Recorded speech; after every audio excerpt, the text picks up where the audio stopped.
Vítajte, priatelia. Dnes vám porozprávam príbeh o láske, odvahe a nádeji, ktorý sa odohral v našej krásnej krajine.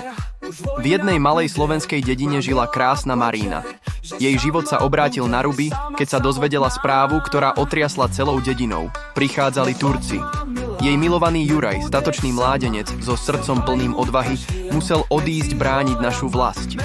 Nepláč, má milá, šepkal jej Juraj pri rozlúčke, držiac jej tvár vo svojich dlaniach. Vrátim sa k tebe, sľubujem. Marína sa snažila byť silná, ale jej srdce bolo ťažké ako kameň. Dni sa vliekli ako med po lyžičke.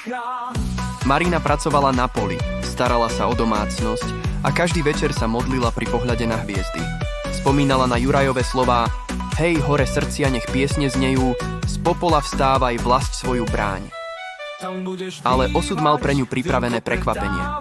Medzi horami začali stavať nádherný kaštiel. Ľudia hovorili, že to bude nové centrum života v kraji. Marína, vedená zvedavosťou a túžbou po zmene, sa tam vybrala. Kaštiel bol ako z rozprávky.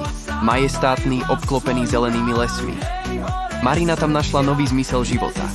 Začala predávať víno návštevníkom, rozprávať príbehy a pomaly sa jej srdce začalo uzdravovať. Nikdy však nezabudla na Jurajovo varovanie. Ale sa nedaj chlapcom oklamať. A potom, jedného večera, keď slnko maľovalo nebo do červena, sa stal zázrak. Juraj sa vrátil. Ich stretnutie bolo ako z najkrajšej ľúbostnej piesne. Hej, hore srdcia, hviezdy sa smejú, spievali spolu, šťastní, že sú opäť spolu.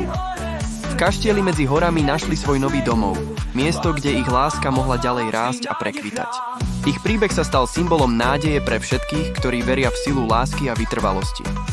Ak sa vám tento príbeh páčil, nezabudnite dať palec hore a prihlásiť sa na odber nášho kanála. Budeme radi, keď sa s nami podelíte o vaše myšlienky v komentároch.